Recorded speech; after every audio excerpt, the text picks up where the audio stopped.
Hello and welcome to another edition of the OCVarsity Dugout Show. I am your host, Jonathan Khamis, being joined, as always, to my left, Steve Fryer. Welcome to North Orange County, Steve. It's always good to be here, Jonathan. I like being at Troy High. Yeah, we all do. We're here at Troy High School, home of the Warriors. They're getting ready to practice behind us.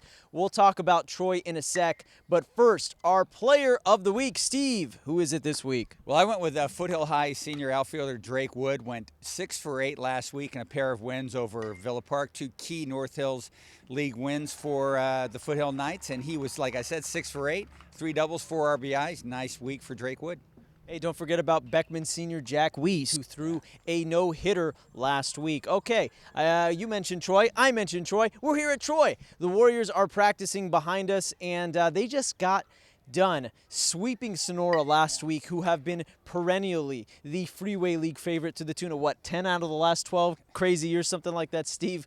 But Troy, we talked to their head coach earlier, and he said they really got things turned around at Angel Stadium, of all places. Yeah, they faced Fullerton over there, another good team. Freeway League baseball is really good this year, and took a loss. And sometimes you learn more from losing than you do winning. That seems to be what happened for Troy. Okay, and for more with Troy, we caught up with the Warriors earlier. Here's what they had to say. Last week was such a big week against Sonora, the longtime rival. And the big worry is really this week with Buena Park. It's easy to just say, oh, it's just Buena Park, except we're facing one of the best pitchers in the county. And if you don't, in our league, if you're not ready to play every single week, you're going to lose. I think for us, it's our pitching and defense. So pitchers keep the ball down, our defense does what it does, and I think we'll be successful out there. Wherever the ball's hit, there are going to be guys. I'm turning my head, and P.J. Gordon's flying at second base, making a diving play, and you got Lozano in right. And just the biggest difference is the confidence in the defense, and everyone's just doing great things. All right, our thanks to the Troy Warriors for having us today. Steve, let's talk about a league we haven't really talked about much this league on the show much. That's the Empire League. And we have 2 teams going at it this week, Tustin and Kennedy, in a series, Kennedy needing a win to keep pace with Cypress. Yeah, Cypress has been on top of that league for most of the last several years, and this is the best Kennedy team we've seen in quite some time. Coach Colby over there, man, I got to be looking at him for Coach of the Year when the season's over. He's got that team playing really well. Tustin's really good this year as well. I've got them in the top 25. And, if Kennedy is going to keep pace with Cypress, they got 2 big games with Tustin this week. Kennedy's got to win both those games because next week they play Cypress. That should be a great series if Kennedy indeed goes into that series with the 0 still on the loss column, the league half of it.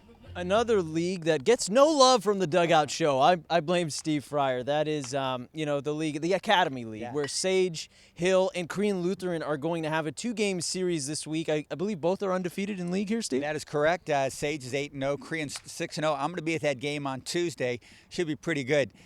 Sage Hill, pretty interesting. They split their season opening doubleheader with Windward of L.A. Since then, won 18 in a row.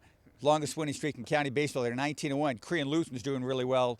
Also, Jonathan, in our football shows we've done this school year, also our basketball show we've done, we talked about how the small schools have done really well in athletics. They're catching up. Oh man, it's usually just like 1 or 2 schools or something like that that's having a bang out year. Whether it be St. Margaret's football, whatever.